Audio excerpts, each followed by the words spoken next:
OK.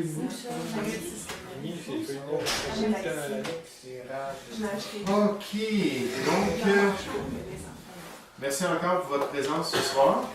On va prier ensemble, puis ensuite on va avancer dans notre étude sur le sujet des sectes. Prions ensemble. Père Céleste, encore une fois, Seigneur, on te remercie pour la saine doctrine qui vient des Écritures. Seigneur, on te remercie que tu nous donnes des instructions pour savoir comment suivre exactement cette saine doctrine, comment rester attaché aux choses que nous avons entendues, parce que tu nous dis, Père, de peur d'être éloigné d'elles, de peur d'avoir des influences, Père, qui nous détournent de ton plan, de ta volonté, et Seigneur, qui promptement peuvent nous amener dans l'erreur. Et merci, Seigneur, que les Écritures nous aident, nous guident, nous éclairent et nous permettent, Père, de connaître ta volonté. Père, merci pour ce temps que nous passons ensemble, Père, qu'il soit bénéfique, je te prie, au nom du Seigneur Jésus. Amen. Donc, dans la feuille des Mormons, on avait regardé les doctrines particulières. On avait regardé la source d'autorité, on avait regardé le polythéisme, plusieurs dieux, des millions de dieux pour les Mormons. Jésus-Christ qui n'est pas du tout le Jésus-Christ de la parole de Dieu.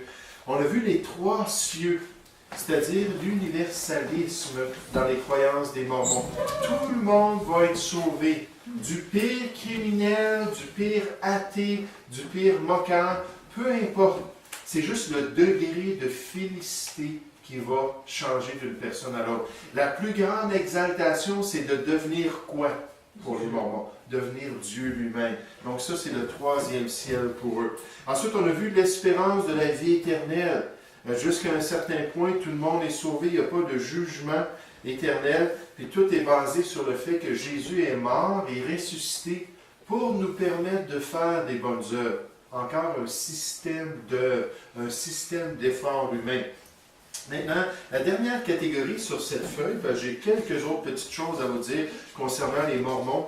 La dernière catégorie, c'est la question de la polygamie. Est-ce que quelqu'un peut me dire qu'est-ce que ça veut dire la polygamie? Oui, Mélanie? Avoir plus qu'une femme. Oui. Polus, c'est le mot grec pour plusieurs. Puis goumé, c'est le mot grec pour femme. Donc polygamie, ça veut dire avoir plusieurs femmes. Puis nécessairement, les Mormons, dans leur histoire, ont cru à la polygamie. Officiellement, à la fin du 19e siècle, en 1885, je pense. Vous l'avez déjà reçu? Ah non, excusez. Donc ça, c'est le polythéisme. Polythéisme. C'est presque le même mot. Non, c'est pas ça. Et officiellement, le président prophète, dans les années 1880, a dit que la polygamie, ce n'était plus le plan de Dieu. Tout à coup, ils ont eu cette révélation-là de l'actualité divine. Ils n'étaient plus obligés d'avoir plusieurs femmes. Mais dans leur histoire, les Mormons ont été polygames. Dans leur histoire, les présidents comme Brigham Young et Joseph Smith ont eu plusieurs épouses. Ils encourageaient non seulement à avoir plusieurs épouses, mais en plus de cela, ils mettaient cela comme une nécessité pour avoir la vie éternelle. C'est là qu'on voit dans les croyances mormones que des fois ils se contredisent. Sachant que c'est un système humain, ce n'est pas étonnant qu'il y ait des contradictions. On va regarder l'islam tout à l'heure, puis on va regarder le Coran, puis il y a des contradictions dans le Coran. À un moment donné, on nous dit une chose, puis à un moment donné, on nous dit le contraire. Des fois, les gens vont dire qu'il y a des contradictions dans la Bible, des choses qui sont totalement opposées. Une contradiction, c'est quand quelque chose ne peut pas s'agencer. Quelque chose ne peut pas se complémenter. Ces passages-là qu'on dit contradictoires dans la parole de Dieu, dans le fond, ils ne le sont pas. Si on étudie le contexte, on étudie les doctrines, on voit qu'elles viennent se complémenter. Mais pour les Mormons, ils ont dit que pour avoir la vie éternelle, c'était nécessaire d'être polygame. Joseph Smith a dit ça dans ses écrits officiels. Il fallait avoir plusieurs épouses pour avoir l'espérance d'avoir l'exaltation un jour. Et plus tard, dans un autre écrit, il dit la polygamie, c'est quelque chose qui est mal et qui nous empêche d'avoir la vie éternelle. Tu ne peux pas agencer ces deux déclarations-là ensemble. Il y a une règle qu'on appelle la loi de la non-contradiction. cette loi-là dit que si deux choses sont dans le même contexte, avec les mêmes définitions, ils ne peuvent pas être contradictoires. Sinon, ça ne fait pas de sens. Mais là, ils se contredisaient. Mais ils ont pratiqué cela. À un moment donné, j'avais un pasteur, un ami qui était allé à Salt Lake City.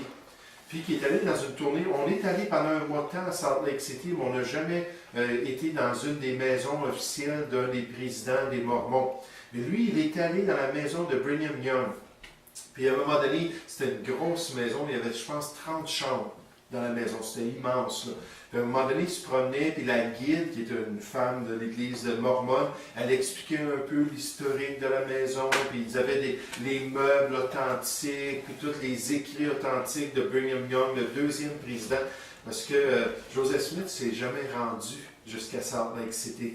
Il a été assassiné au Missouri.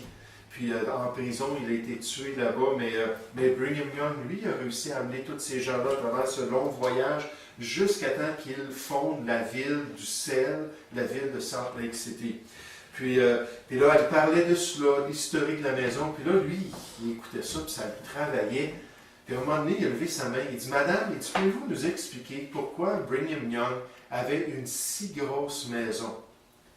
Pourquoi est-ce qu'il y avait 30 chambres à coucher dans cette maison-là? » Fait qu'elle a dit, mais vous savez, en tant que le gouverneur du Utah, puis en tant que le maire de la ville de Salt Lake, il avait beaucoup de dignitaires qui venaient le visiter. Puis là, elle a commencé à essayer de dire que c'était à cause de ses fonctions. Là, lui, il l'a regardé, il dit, madame, il dit, c'est pas parce qu'il a eu au-dessus de 20 épouses qu'il avait besoin d'une grosse maison comme ça. Fait que là, elle a dit, bon, mais allons dans l'autre chambre ici, je vais vous faire remarquer, je vais essayer d'éviter cela, parce qu'ils ont honte de cet aspect-là de leur croyance, qui fait partie vraiment de leurs livres inspirés. Qu'est-ce que la Bible nous dit? Oui, il y a eu de la polygamie dans les pratiques bibliques, mais ce n'était pas la volonté parfaite de Dieu. C'est la volonté permissive de Dieu. Quand Dieu parle du couple, il parle toujours au singulier. Par exemple, dans Genèse 2, 24, après que Dieu ait amené Ève, puis pas Marie, puis pas Sophie, puis pas 3 autres femmes, il a amené Ève à Adam, puis là, il nous donne la règle, le modèle, Genèse 2, 24. C'est pourquoi l'homme quittera son père et sa mère, et s'attachera à sa femme, et ils deviendront une seule chair. C'est évident dans les passages bibliques que c'est toujours le cas. Maintenant, qu'est-ce qu'eux disent, les Mormons? Nous avons maintenant clairement démontré que Dieu le Père avait une pluralité de femmes. Adam, qui a été exalté parce qu'il a suivi les règlements, la volonté des dieux, est devenu Dieu de la planète Terre, donc il est devenu Dieu le Père. Puis lui-même, il avait une pluralité de femmes, une ou plus pendant toute l'éternité. Nous avons prouvé aussi que Dieu le Père et Jésus-Christ ont hérité leurs épouses au pluriel dans l'éternité. Si les dieux le font, qu'est-ce qui nous empêche de le faire? Ça me fait penser au panthéon de dignité grecque, qui avait toutes les caractéristiques de l'homme pécheur. La jalousie, les querelles, les convoitises, l'adultère. Tu regardes ça, là, un couchait avec une autre déesse, puis ainsi de suite, là, puis les guerres, puis ils s'entretuaient, puis des dieux à l'image de l'homme pécheur, plutôt que l'homme à l'image du Dieu incorruptible. Mais les Mormons, c'est comme ça. Nous, on croit cela, donc nos dieux aussi vont le croire. 1 Pierre 3,7, ça dit, Marie, montrez à votre tour de la sagesse dans vos rapports avec votre femme, pas vos femmes, comme avec un sexe plus faible. Honorez-la, pas honorez-les, comme devant aussi hériter avec vous de la grâce de la vie. Donc, encore une fois, la volonté parfaite de Dieu, le standard des Écritures, c'est au singulier. Qu'est-ce que les Mormons disent? La pluralité dans le mariage est l'ordre patriarcal du mariage vécu par Dieu et les autres qui règnent dans le royaume céleste. Si vous voulez aller dans le plus haut royaume, puis vous voulez avoir la vraie exaltation, puis devenir Dieu vous-même, mais n'ayez pas peur, prenez-en des épouses. Parce que c'est ça le modèle céleste du plan parfait. 1 Corinthiens 7 au verset 2, on nous dit toutefois, pour éviter l'impudicité ou la débauche, que chacun ait sa femme et que chaque femme ait son mari.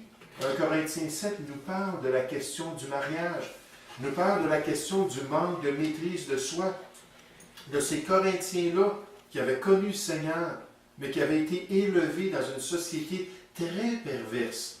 Une société où les femmes, les prêtresses des différents temples descendaient dans la ville pour trouver les jeunes adolescents, puis trouver les jeunes hommes, puis leur dire, venez donc avec nous adorer Zeus, ou venez donc adorer Aphrodite, puis venez donc là lui rendre un culte en couchant avec moi. Puis ils étaient habitués dès leur jeunesse de voir ces prostituées-là. Puis là, ils connaissent le Seigneur, puis là, ils comprennent qu'ils ne doivent plus faire ça, ils ne doivent plus aller dans la débauche. Puis là, Dieu leur donne la solution lorsqu'ils ont un manque de maîtrise de soi. Puis il leur dit que chacun ait sa femme, pas ses femmes. Parce que ce n'est pas le plan parfait de Dieu. Et que chaque femme ait son mari. Qu'est-ce que les Mormons disent? Voici, je vous révèle une alliance nouvelle et éternelle, la polygamie. Et si vous ne demeurez pas dans cette alliance, dans ce plan parfait, alors vous serez damnés. Puisque personne ne peut rejeter cette alliance et entrer dans ma gloire. C'est comme si c'est Dieu qui leur dit ça. Vous devez accepter la polygamie. 1 Timothée chapitre 3, verset 2, la Bible nous dit, il faut donc que l'évêque, le dirigeant de l'Église de Jésus-Christ, soit irréprochable, mari d'une seule femme, sobre, modéré, réglé dans sa conduite, hospitalier, propre à l'enseignement. Même le pasteur doit donner le modèle. Là, les gens disent, des fois, ils interprètent ça, mari d'une seule femme à la fois. Ça veut dire que peut-être qu'ils ont été divorcés, mais c'est correct, ils peuvent se remarier plus tard, puis avoir une nouvelle femme. Mais là, ça encore une fois, c'est assez difficile de croire qu'il est le mari d'une seule femme à ce moment-là. Quand Jésus a parlé à la femme samaritaine dans Jean chapitre 4, cette femme-là avait été divorcée à plusieurs reprises. Il lui a dit, tu as eu 5 maris. Mais elle était divorcée de ces maris-là. Et maintenant, celui que tu as n'est pas ton mari, parce qu'elle était dans la débauche, elle ne s'était pas mariée, mais elle n'était pas une femme d'un seul mari, elle était une femme de 5 maris. Et moi, je crois qu'un pasteur divorcé n'a pas le droit d'être dans le ministère. Il n'est pas irrépréhensible, d'après les instructions des Écritures. Mais d'autres disent, non, ici on nous parle plutôt qu'il ne soit pas polygame, comme c'était pratiqué à l'époque. À un moment donné, j'avais lu une lettre de prière d'un missionnaire qui était dans un pays des Antilles, dans le sud, là, dans le coin de la République, Cuba, et ainsi de suite. Puis dans l'île où il faisait son ministère, la polygamie était répandue dans cette société-là. C'était incroyable. Puis là, lui, il amenait des âmes à Christ. Ces familles-là se joignaient à l'Église, mais c'était le mari avec ses épouses. Puis il y avait plusieurs enfants de ces relations-là. Puis il écrivait dans la lettre, il dit, je ne suis pas capable de trouver un homme pour l'établir diacre ou un homme pour l'établir pasteur, puis quoi que ce soit dans une responsabilité. Ils ont toutes plusieurs femmes. Il dit, c'est la culture. Puis il dit, c'est triste, mais il dit, c'est avec ça que je dois travailler. Mais l'exemple même au niveau de la monogamie. Qu'est-ce que les Mormons disent? Le mariage céleste est une ordonnance sainte et éternelle. Si une personne garde les alliances faites en rapport avec l'ordre saint et parfait du mariage, il est assuré que ces personnes obéissantes recevront un héritage d'exaltation dans le royaume céleste. Le contexte, ça nous parle encore de la question de la polygamie. On promet la plus grande exaltation si on suit cette règle dans le royaume pour rentrer dans le royaume céleste. Les Mormons enseignent ainsi que non seulement Dieu est marié et polygame, mais que de plus que le Mormon fidèle doit l'être pour entrer dans le royaume céleste. S'il est jugé fidèle d'y entrer, il pourra alors vivre éternellement dans une polygamie céleste, avec plusieurs femmes. Vous savez, on va parler de l'islam tout à l'heure. On va parler des croyances venant du Coran. Puis d'après l'islam, puis d'après les croyances du Coran, si quelqu'un meurt comme un martyr dans la guerre sainte, le djihad, un djihad officiel nommé par un imam reconnu par la communauté, s'il meurt pour tuer des infidèles, en se mettant une ceinture d'explosifs, puis en tuant le plus de personnes possible, qu'il a un accès automatique au ciel. Puis là, il va y avoir des dizaines, je ne me souviens pas c'est quoi leur nom, de femmes angéliques qui vont être à son service pour accomplir tous ses petits désirs. Le ciel, on va le voir un peu plus tard, le ciel, pour les musulmans, c'est un endroit de partouze. C'est un endroit, c'est une orgie, c'est vraiment très perverse et très sensuel. Là, on dit ça à ce jour-là, tu n'auras même pas besoin de passer par l'épée de Dieu. Parce que même si tu étais un musulman fidèle, pour tester ta fidélité au-dessus de l'enfer, tu dois marcher sur une épée, puis essayer de rester en équilibre. Puis l'épée, elle va être glissante, dépendant de ta fidélité aux enseignements du Coran. Puis si tu as été très fidèle, bon, elle va être résistante, puis tu devrais être capable de passer au-dessus. Mais si tu n'as pas été fidèle, elle va être glissante, là, tu peux tomber dans l'enfer. Mais tu n'auras même pas besoin de ce test-là. Tu n'auras même pas besoin de risquer ton éternité. Fais-toi donc sauter en tuant des infidèles. Tu vas t'en aller directement au ciel. Tu vas avoir toutes les petites souris, je pense qu'on les appelle les souris. Toutes ces petites déesses, pas ces déesses-là, ces petites créatures angéliques-là, ces femmes-là parfaites corporellement, qui vont être là pour tous tes désirs pendant toute l'éternité. C'est bien loin du ciel que Dieu promet à ses enfants. Un endroit de pureté, un endroit sans défaut, sans aucune tâche, sans immoralité, sans péché. Mais les Mormons, c'est un petit peu la même chose. Les dieux devaient être les parents des enfants spirituels, comme notre Père céleste et la Mère céleste furent les parents des gens sur la terre. Donc eux aussi, ils ont eu des enfants, eux aussi, ils ont eu des relations similaires à ça. Je vais juste vous mentionner une autre chose, parce que c'est une des caractéristiques des sectes. C'est la question des fausses prophéties.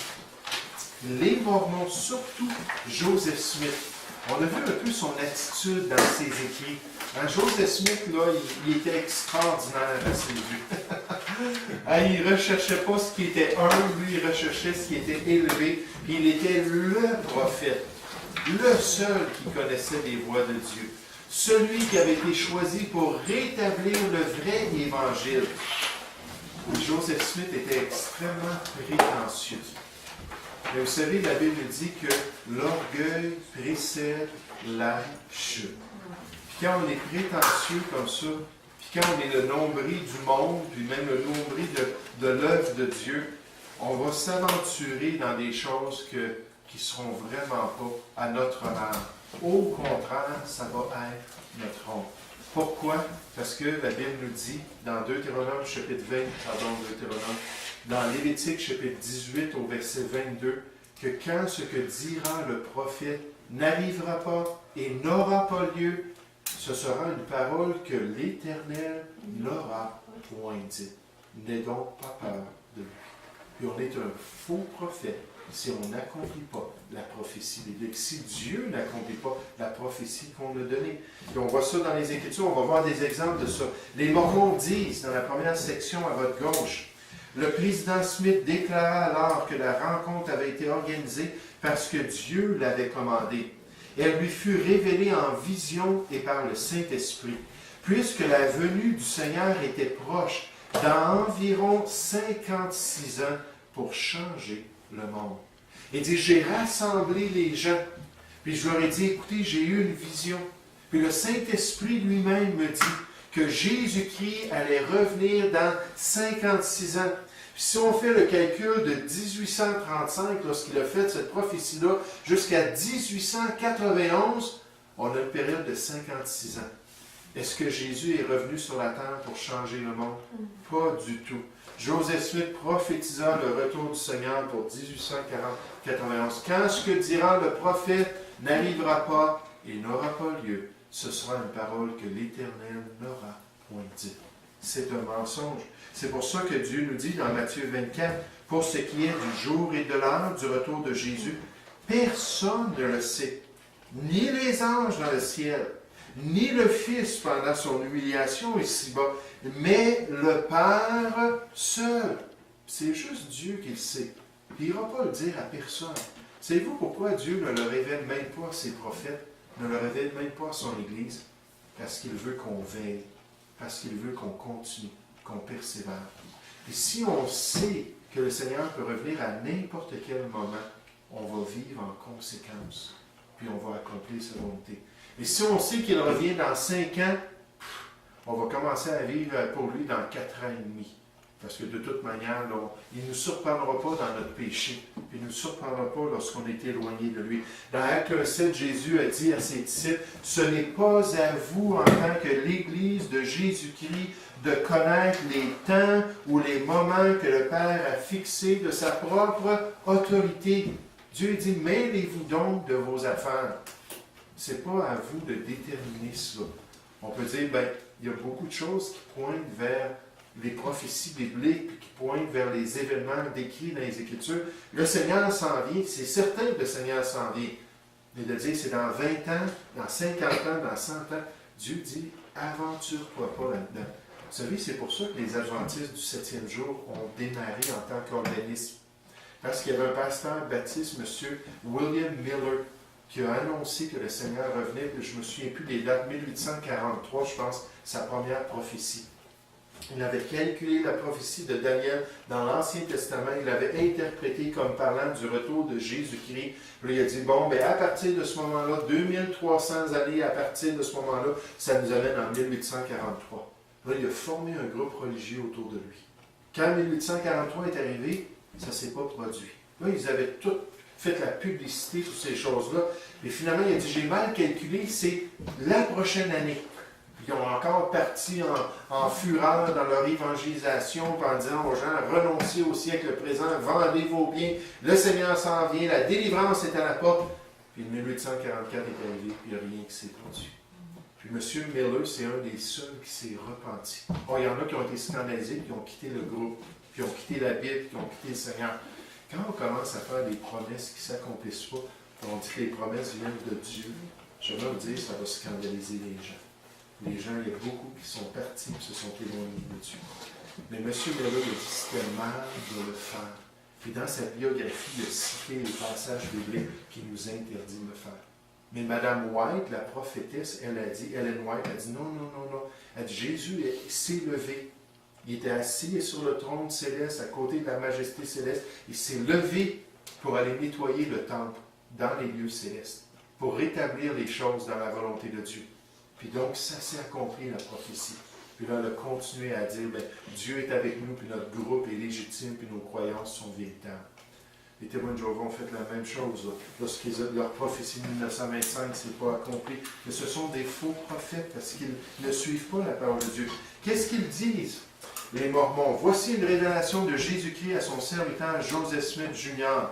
et aux 6 anciens, alors qu'ils unirent leur cœur et qu'ils élevèrent leur voix vers le ciel, lorsqu'ils ont demandé la direction du Seigneur. En vérité, voici la parole du Seigneur, que la ville de la Nouvelle Jérusalem sera rebâtie par le rassemblement de ses saints, en commençant par cet endroit, qui sera l'emplacement du temple. Ce temple qui sera édifié dans 7 générations, parce qu'en vérité, cette génération ne pensera pas que cette maison sera construite pour le Seigneur. Donc, ils ont dit, oui, la Nouvelle Jérusalem va être établie, c'est au Missouri qu'ils ont dit ça. Puis ça va commencer ici, le temple, la pierre angulaire va être posée là, on va voir s'édifier le temple de Jérusalem, parce que le Seigneur a dit que c'est comme ça que ça allait se produire. Je n'ai pas la date, malheureusement, de la prophétie, mais c'est dans les années 1800. Puis il a dit, cette génération ne passera point que ça va se produire. En moyenne, une génération, c'est 25 ans. Et donc, la génération a passé, et même bien d'autres générations. Ça, c'est pas accompli. Jérémie 28, 9 nous dit, c'est par l'accomplissement de ce qu'il prophétise qu'il sera reconnu comme véritablement envoyé par l'Éternel. Dieu nous dit que si ça vient de lui, ça va s'accomplir. Parce qu'il ne ment pas, ses paroles ne tombent pas à terre, mais elles s'accomplissent. Michée a dit, et si tu reviens en paix en parlant à Akab, l'Éternel n'a point parlé par moi. Il dit encore, vous tous, peuple, entendez. Entendez le standard divin. Michée a prophétisé que Josaphat et Akab allaient s'en aller pour saisir le nom de la ville des Philistins. Je ne me souviens plus c'est quoi le nom de la ville. Qui allaient s'en aller pour aller à la guerre pour saisir cette ville-là. Et qu'Akab allait mourir sur le champ de bataille. Et Akab, il a écouté ça, puis il a dit, en tout cas, gardez-le en prison. Quand je veux revenir, là, on va y régler son compte. Puis là, Michée, il a dit, écoute, si je t'ai envoyé de Dieu, tu ne reviendras pas. Puis si tu reviens, Dieu n'a pas parlé par moi. Parce que Dieu, lui, il ne ment pas. Puis quand il prophétise quelque chose, ça arrive toujours. Et effectivement, Akab est mort sur le champ de bataille. Donc, quand ça n'arrive pas, ce sont des faux prophètes. Qu'est-ce que les Mormons disent? En vérité, ainsi parle le Seigneur concernant les guerres qui vont bientôt se réaliser, en commençant par la rébellion en Caroline du Sud. Puis les historiens disent, bon, il a prophétisé le début de la guerre civile américaine. Et donc, ça va commencer en Caroline du Sud. Et le temps s'en vient où la guerre, cette guerre-là, toujours dans le contexte, se répandra sur toutes les nations, en commençant par cet endroit en Caroline du Sud. Et alors, la guerre se répandra sur toutes les nations. Donc, il dit, ça va commencer avec une guerre civile, puis après ça, ça va s'étendre jusqu'en Angleterre, puis là, toutes les nations vont s'en mêler, ça va être une guerre mondiale. Non, la Première Guerre mondiale a débuté en 1914. Et non pas en 1840. Donc, ça ne s'est jamais produit. Cette prophétie annonça l'expansion mondiale de la guerre civile américaine. 1900, ça finit en 1860 quelques. Mais donc, ça ne s'est jamais répandu à toutes les nations du monde. La Bible dit, plusieurs faux prophètes s'élèveront. Comment est-ce qu'on le sait? La prophétie ne s'accomplisse pas. Et ils séduiront beaucoup de gens. 2 Pierre 2, ça dit, oups, il manque un I, je suis désolé. Il y a eu parmi le peuple de faux prophètes, il y aura de même parmi vous de faux docteurs. Plusieurs les suivront dans leur dissolution, dans leur dérèglement, et la voix de la vérité sera calomniée à cause d'eux. Qu'est-ce que disent les Mormons? Et je prophétise au nom du Seigneur Dieu d'Israël, qu'à moins que les États-Unis ne règlent les maux qu'ils ont faits au sein dans l'État du Missouri, lorsque le gouvernement américain a persécuté les Mormons dans l'État du Missouri, et qu'ils ne punissent les crimes commis par ces officiers, les officiers du gouvernement, que dans quelques années, le gouvernement sera entièrement détruit et en ruine. Les États-Unis n'ont jamais voulu avouer qu'ils avaient fait quelque chose de mal. Ils ont toujours tenu à leur position que et la polygamie et les méthodes de Joseph Smith et les manigances de ce groupe-là étaient mauvaises et qu'ils devaient être surveillés, puis quand c'était nécessaire, qu'ils devaient être arrêtés. Ils ne se sont jamais repentis de cela. Ils ont prophétisé qu'ils devaient être anéantis par Dieu lui-même. Encore une fois, ce ne vient pas de la parole de Dieu. Bien-aimés, la référence de 1 Jean 4.1, n'ajoutez pas foi à tout esprit, mais éprouvez les esprits pour savoir s'ils sont de Dieu. Car plusieurs faux prophètes sont venus dans le monde. Il faut les tester, il faut regarder, est-ce que c'est vrai ce qu'ils ont dit? Ou est-ce qu'ils sont de faux prophètes? Gardez-vous des faux prophètes. Ils viendront à vous en vêtements de brebis. L'extérieur, ça va avoir l'air quelque chose de chrétien. Mais au-dedans, ce sont des loups ravissants, puis Jésus dit, vous les reconnaîtrez à leurs fruits. Ils n'auront pas des fruits qui vont honorer la parole de Dieu. Ils n'auront pas des fruits qui vont honorer le Seigneur. Juste quelques autres informations rapidement concernant les Mormons. Et ensuite, nous allons débuter l'islam. Les Mormons, pendant longtemps, n'ont pas permis à des Noirs, des personnes de race noire, de faire partie de leur organisation. Pourquoi? Parce qu'ils interprétaient dans Genèse chapitre 9 la malédiction de Noé contre son fils Cham. Ils interprétaient cela comme étant la cause de la couleur noire de ces gens-là. C'était le signe, c'était le symbole du jugement de Dieu contre Cham. Puis donc, c'est pour cela qu'ils ne permettaient pas à des Noirs. Aujourd'hui, dans les Mormons, il y en a plein de personnes de race noire. Mais historiquement, dans leurs enseignements, ils disaient, c'est une race maudite. C'est une race qui a été punie à cause du péché de Cham. Cham, qu'est-ce qu'il a fait quand son père s'est enivré, puis s'est couché dans sa tente dénudé? Cham est allé voir. Certains disent qu'il a peut-être plus que juste être allé voir. Il a peut-être été dans l'inceste avec son père pendant qu'il était ivre. Ça, on ne le sait pas. Il y a des érudits juifs qui disent que le sens des mots pourrait parler de plus que juste voir la nudité. Mais d'une manière ou d'une autre, ces deux frères, eux, quand ils ont appris la chose, ils savaient que même voir la nudité, c'était mal. Ils ont pris une couverte, puis ils sont reculés dans la tente de leur père, et ils ont caché sa nudité de peur de la voir. Quand Noé s'est réveillé puis a appris que Cham avait agi comme cela, sa réponse a été immédiate. Toi, tu vas être maudit. Et tes descendants aussi vont être maudits. Puis quand on regarde les subdivisions de Genèse chapitre 10, où on voit les descendants de Sem, puis les descendants de Cham, puis Japheth, où ils sont en allés, les descendants de Cham étaient dans des régions qui plus tard ont été reconnues comme des places qui étaient très perverses, des peuples qui étaient livrés à l'immoralité. Puis on dit, bon, mais c'est évident que Cham, certains auteurs vont dire ça, Cham, c'était plus que juste regarder, son père, il était homosexuel. Puis il a fait de quoi avec son père? Parce que ces peuples-là, comme les Cananéens, descendent de Cham. Les Cananéens, c'était les 7 nations perverses qui se trouvaient en terre promise, qui ont été chassées par Josué et le peuple d'Israël. Donc ils ont dit, évidemment, l'homosexualité, c'était ça qu'il a pratiqué. C'est peut-être pousser la chose, Dieu le sait. Il n'y a personne qui peut vraiment le savoir. Mais les Mormons, eux, le savaient pendant toute leur histoire, jusqu'à temps qu'ils disent « Oups, il y a assez de noirs dans notre société, donc on est mieux de changer les règles parce que ça serait utile de les avoir dans notre prêtrise, ça serait utile de les avoir dans notre Église. » Puis là, ils ont cessé d'enseigner ça. Puis ils cachent ça. Il y a beaucoup de choses historiques que les Mormons ne veulent pas que les gens sachent. Ils n'ont pas accès à leur registre. Ils ne peuvent pas tout lire l'histoire officielle de tout ce qui s'est produit. Par exemple, ils avaient les justiciers de Brigham Young dans leur histoire. Les justiciers de Brigham Young, c'était un groupe d'hommes que lorsqu'il y avait des colons qui passaient par le Utah pour s'en aller en Californie et qui refusaient de se convertir, on ne les laissait pas rester là-bas. Il fallait qu'ils se convertissent pour devenir mormons, sinon on les assassinait. Puis ils ont tué, ils ont versé beaucoup de sang, ces justiciers-là, qui travaillaient sous les instructions du président lui-même, qui disait il faut qu'ils se convertissent, sinon garder leurs provisions, puis garder leurs chariots, puis eux jeter leurs cadavres dans les champs, parce qu'ils sont des impurs et des infidèles. La grande majorité des Mormons n'ont aucune idée de ça. Il y a un film qu'on peut louer qui a été fait pour expliquer l'histoire d'une famille qui effectivement s'en allait en Californie à cette époque-là, puis ils ont été assassinés. Ça s'appelle l'automne, l'aube de l'automne.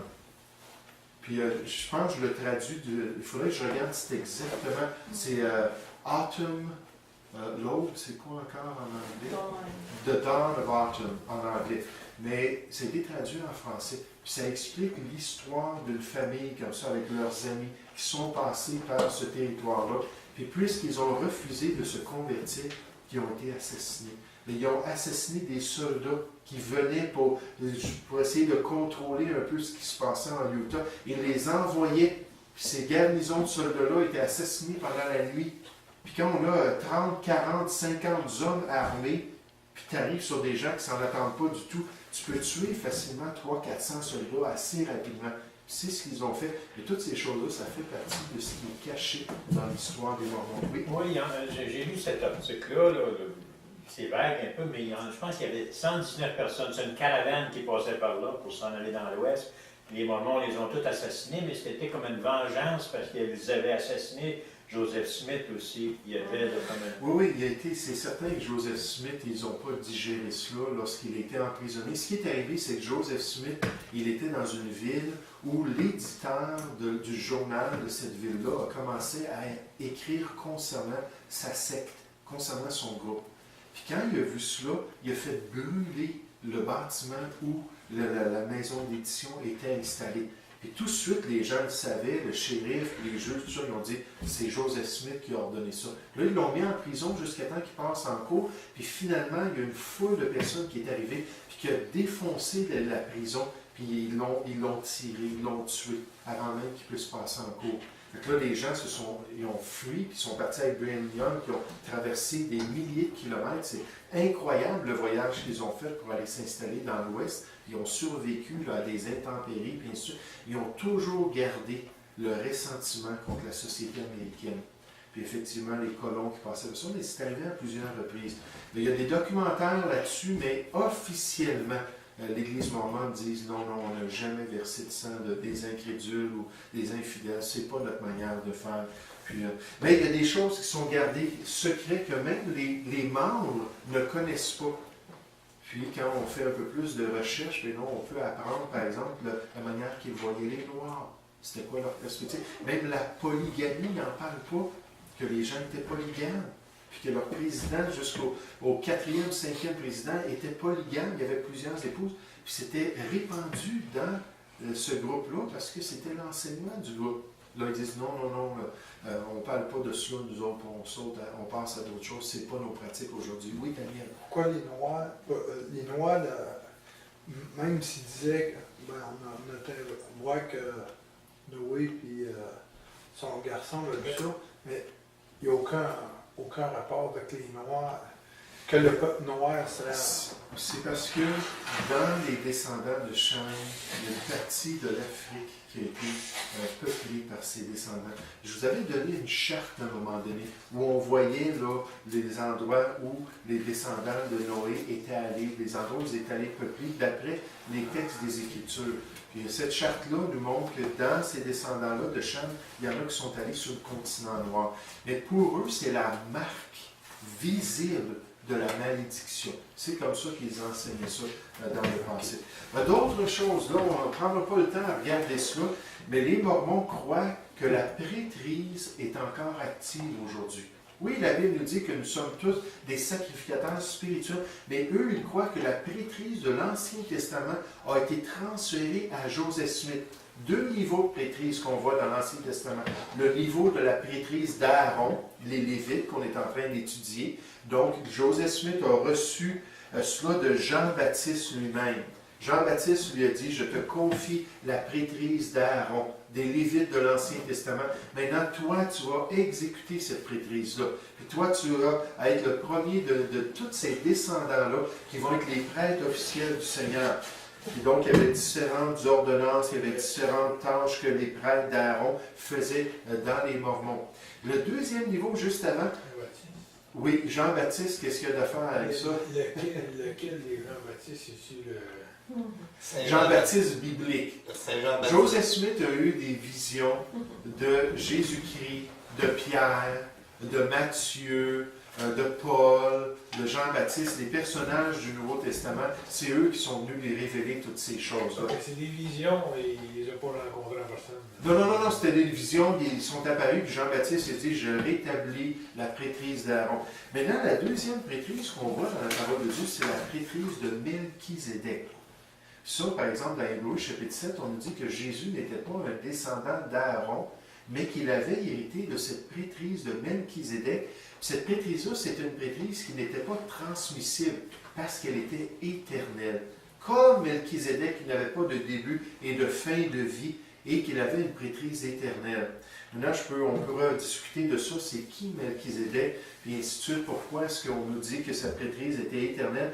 Mais cette fois-là, c'est Pierre, Jean et Jean qui sont apparus à Joseph Smith. Pour dire, non seulement tu vas avoir la prêtrise d'Aaron, mais aussi tu vas avoir la prêtrise de Melchizedek. Là, ça donnait d'autres choses, d'autres tâches. Ça pouvait être ils pouvaient établir des anciens. Les anciens, ce sont les missionnaires, ceux qui font au moins 2 années en mission pour les Mormons. Les 70 qui sont comme les dirigeants sur l'organisation, puis aussi les grands souverains sacrificateurs qui sont les représentants suprêmes de Dieu. Ils avaient tous la prêtrise de Melchizedek. C'est là, on a juste à regarder un passage dans la parole de Dieu, dans Hébreux chapitre 7, versets 23 et 24, qu'on nous parle du Seigneur Jésus en le comparant aux prêtres d'Aaron, aux Lévites, puis en parlant du fait qu'il est lié à Melchizedek avec une prêtrise éternelle. On nous dit que ça finit avec lui, ce genre de sacrifice-là. ce genre d'expiation, ce genre de sacerdoce particulier qui était lié au sacrifice sanglant. Nous, on est sacrificateurs, mais spirituellement. Ça n'a rien à faire avec l'ordre de Melchizedek, bien sûr. Mais eux, pour démontrer qu'ils sont ces sacrificateurs-là, ils portent les vêtements du sacerdoce en dessous de leurs vêtements. Ils ont des caleçons qui couvrent leur corps, des caleçons qui disent faits de fin lin. Puis si tu demanderais à un mormon là, de te montrer ses vêtements du sacerdoce, il pourrait se déboutonner, puis baisser ses pantalons, puis te montrer qu'il a toutes les combinaisons, si on pourrait dire, de la prêtrise faites en fin lin. Quelqu'un me disait, un ancien mormon, il dit c'est très inconfortable. C'est pas agréable du tout. Mais ils doivent porter ça en tout temps. Puis même une femme qui accouche doit avoir les vêtements de la prêtrise. Et quand elle accouche, le seul temps, c'est quand ils se lavent. Mais en tout temps, ils doivent porter les vêtements de la prêtrise. Je pense, Pauline, tu avais une question? Ok, je pensais que tu avais vu lever ta main. Donc, ça, c'est une autre caractéristique des Mormons qu'on voit qui était complètement là, annulée par le Seigneur Jésus parce que lui, il vit éternellement. Et là, une dernière caractéristique que j'aimerais juste vous mentionner, c'est que les Mormons croient au fait que dans leur temple, ils ont des temples à travers le monde, des temples sanctifiés par Dieu, que dans leur temple, non seulement ils peuvent célébrer des mariages éternels, mais en plus de ça, ils peuvent pratiquer des baptêmes d'eau pour les morts. Qu'est-ce que ça veut dire, les baptêmes d'eau pour les morts? Si j'étais un mormon... Ah oui, vas-y. Stéphane. Parler à un moment donné, c'est que la personne va se faire baptiser pour une personne qui est décédée, donc elle passe dans l'état-là. Ça lui donne l'opportunité. Par exemple, si moi j'avais un grand-père qui n'était pas sauvé, je sais qu'il n'a jamais cru en Dieu, jamais cru à Joseph Smith ou quoi que ce soit, puis je suis un mormon fidèle, puis je veux qu'il ait une opportunité, il est mort, puis il est dans